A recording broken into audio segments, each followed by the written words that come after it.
नमस्कार दोस्तों, मैं कैप्टन आईपी मौर्य आज एक नए वीडियो में आपका स्वागत करता हूं।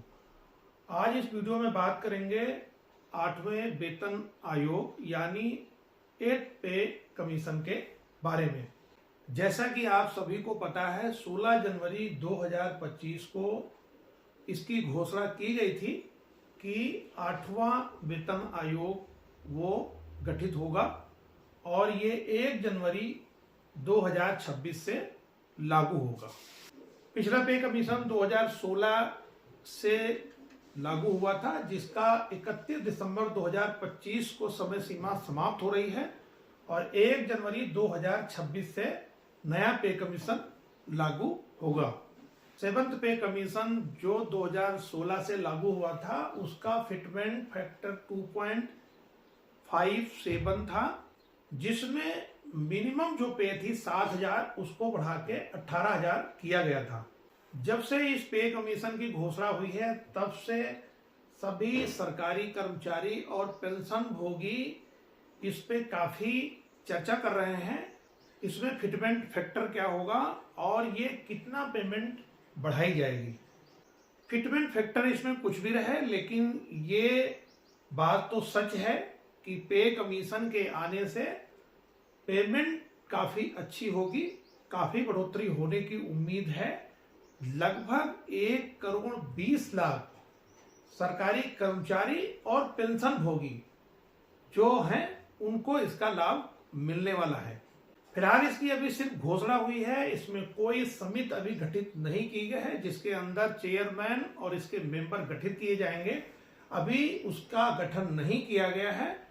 इसके गठन की उम्मीद अप्रैल महीने में जताई जा रही है। जिस तरीके से खबरें आ रही हैं, कोई भी समिति गठित होने के बाद इसमें लगभग 18 महीने का समय लग जाता है। अलग अलग उसमें चैनल वाइज प्रोसीजर है, लगभग 18 महीने का समय लगता है। तो इस हिसाब से अगर समिति का गठन भी होता है तो यानी ये बाद में घोषणा होगी। भले ही वो जनवरी 2026 से लागू हो जाए, लेकिन इसकी घोषणा बाद में होने की संभावना है। हालांकि कहा नहीं जा सकता है कि अगर सरकार ने इसमें तेजी दिखाई तो ये जनवरी से पहले ही हो सकता है और जनवरी में लागू हो सकता है।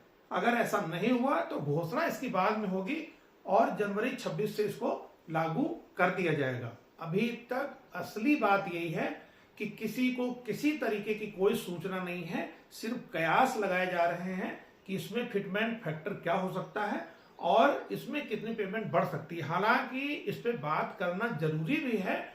लगभग हर पे कमीशन में जो भी डीए होता है उसे बेसिक पे में मर्ज कर दिया जाता है और फिर उसके हिसाब से उसको बनाया जाता है। इस बार भी यही उम्मीद जताई जा रही है कि जो भी डीए है उसे बेसिक पे में मर्ज किया जाएगा। फिटमेंट फैक्टर क्या है? फिटमेंट फैक्टर ये है कि जो भी महंगाई दर बढ़ रही है, महंगाई को ध्यान में रखते हुए जो भी समिति गठित होती है वो इसका ध्यान रखती है कि कर्मचारी का पालन पोषण कैसे होगा, उसके परिवार का पालन पोषण कैसे होगा, उसके हिसाब से फिटमेंट फैक्टर को सेट किया जाता है। जो भी कर्मचारी संगठन है, इसमें बीच बीच में सरकार से बात वो लोग करते रहते हैं, चाहे वो मिल के करें या अपने लेटर भेज के करें। इस पे वो लोग करते रहते हैं और करना भी चाहिए। अगर आप इस पे बातचीत नहीं करेंगे, जो भी इतने सारे सरकारी संगठन हमारे देश में बने हुए हैं, अगर वो अपनी बात नहीं रखेंगे तो सरकार को जो अच्छा लगेगा वो उनको करना है। इसलिए जो भी इसमें संगठन है उनको बढ़ चढ़ के हिस्सा लेना चाहिए और पता करना चाहिए कि इसमें कितना पेमेंट बढ़ाई जा रही है। अगर उसमें सही तरीके से नहीं बढ़ाई जा रही है तो हस्तक्षेप करना चाहिए और अपनी बात को मजबूती से आगे रखना चाहिए। फिटमेंट फैक्टर जितना ज्यादा होगा उतनी ही पेमेंट जो है वो ज्यादा बढ़ेगी, चाहे वो किसी लेवल की हो। जितना ज्यादा फिटमेंट फैक्टर होगा उतनी ही ज्यादा पेमेंट बढ़ती है। जैसे ही ये पे कमीशन लागू होता है, इसमें बेसिक पे में डीए को मर्ज किया जाएगा और बेसिक पे बढ़ जाएगी। तो इसके साथ साथ ही जब बेसिक पे बढ़ती है तो बाकी जितने अलाउंस हैं वो भी बढ़ जाते हैं। फिलहाल जो 3 फिटमेंट फैक्टर हैं उस पर सबसे ज्यादा चर्चा चल रही है कि ये फिटमेंट फैक्टर हो सकते हैं। और अगर ये फिटमेंट फैक्टर होंगे तो इसमें कितनी पेमेंट हो जाएगी, जिसके अंदर पहला है 1.92, दूसरा 2.08 और तीसरा है 2.86। अगर 1.92 फिटमेंट फैक्टर दिया जाता है तो इसके मुताबिक जो अभी 18,000 मिनिमम पेमेंट है ये 34,560 रुपए हो जाएगी लेवल 1 की।